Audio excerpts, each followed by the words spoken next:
Hi everyone, it's Natalie with DesignToTheNines.com. Today I am braving the Florida Gators, that story coming up later, to show you how to take dollar store chargers and make them chalkboard chargers.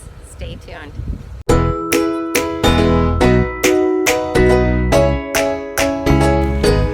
Okay, so this tutorial is probably one of the most easy tutorials that I will do, but really the idea behind it is to really get your ideas spinning and to think outside of the box. So these chargers on their own are pretty cute.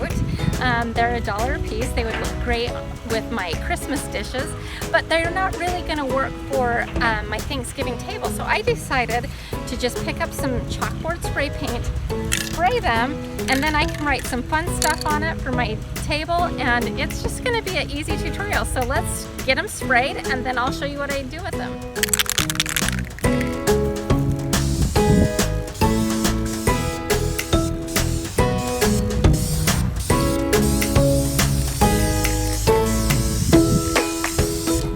So I've done one coat on it, a light coat. It's better to do several light coats instead of one like really heavy one where it could run.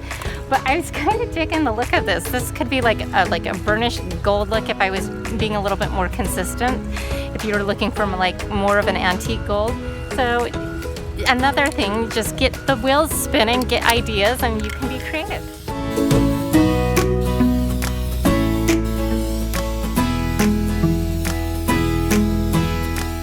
Okay, so I am done spray painting my chargers. It was a simple project. They're thoroughly dried. I'm happy with how they turned out. Just as a reminder, this is what they started out with, a beautiful cold. It's just not gonna work for our table, and that's fine. And that's the whole point of this exercise, is that you can think outside of the box. Think about what will work for your table.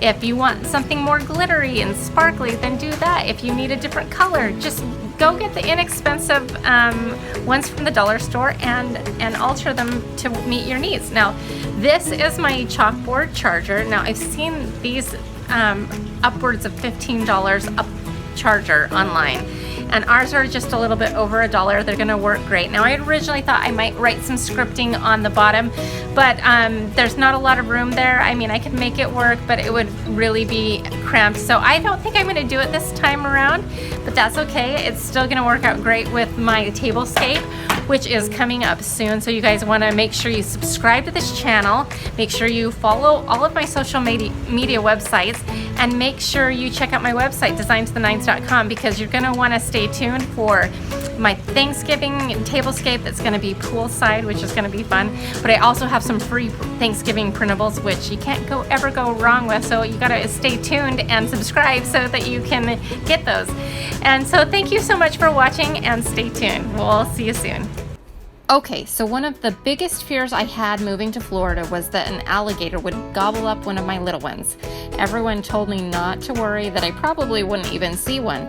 But on the day after we moved here, my son went outside to play and immediately came back in and said, "Mommy, there's an alligator on our driveway." And I'm like, "You're messing with me." But I opened up the door, and sure enough, there was an alligator. Now, it has become a running joke that he's our friendly neighborhood alligator named Albert, who just stopped by to welcome us to the neighborhood.